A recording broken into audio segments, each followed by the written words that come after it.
আমরা যারা ফেসবুকের জন্য ভিডিও তৈরি করে ফেসবুকে আপলোড করে থাকি, ফেসবুক কিন্তু প্রায় সময় আমাদের এরকম নোটিফিকেশন দিয়ে থাকে নোটিফিকেশন অপশনে।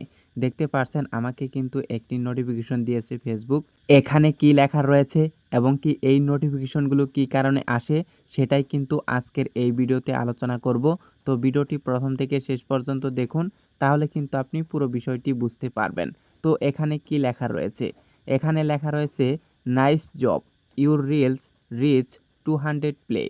You can watch it again or make a new reels. তো এর মানে কি? এর মানে হলো ভালো কাজ, আপনার রিলটি 200 বার প্লে করা হয়েছে। মানে হচ্ছে আপনার রিলস ভিডিওটি 200 বার প্লে করা হয়েছে, 200 বার দেখা হয়েছে। আপনি চাইলে এটি আবার দেখতে পারেন বা নতুন একটি রিলস তৈরি করতে পারেন। মানে হচ্ছে এখানে ক্লিক করে কিন্তু আপনি বিস্তারিত দেখতে পারবেন যে ভিতরে কী লেখা রয়েছে এবং কি আপনি ভিডিওটিও দেখতে পারবেন। তো এটার বিস্তারিত জানতে হলে আমাদের কি করতে হবে? এই নোটিফিকেশন অপশনে ক্লিক করে দিতে হবে। তো আমি নোটিফিকেশন অপশনে ক্লিক করে দেব।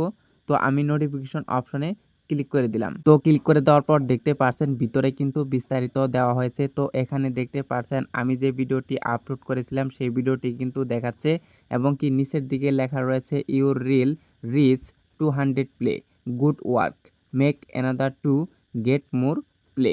এর মানে হচ্ছে ভালো কাজ এবং কি 200 বার প্লে করা হয়েছে আপনার ভিডিওটি, make another to get more play মানে হচ্ছে আপনি আরও একটি ভিডিও তৈরি করুন, আরও আপনি প্লে পান বা আরও আপনি ভিউজ পান। তো আপনি এখান থেকে কিন্তু ভিডিও তৈরি করতে পারবেন। এই যে নিচের দিকে দেখতে পারছেন ক্রিয়েট রিল, এই অপশনে ক্লিক করে কিন্তু আপনি নতুন করে ভিডিও তৈরি করতে পারবেন। মানে হচ্ছে আপনি এই ভিডিওটি দেখে এরকম ভিডিও তৈরি করবেন, তাহলে কিন্তু আপনার ভিডিওগুলো ভাইরাল করতে পারবেন। তো এই ছিল আজকের ভিডিও। চ্যানেলে নতুন হয়ে থাকলে সাবস্ক্রাইব করে দিয়ে আমাদের সঙ্গেই থাকবেন এরকম আরও নতুন নতুন ভিডিও দেখার জন্য।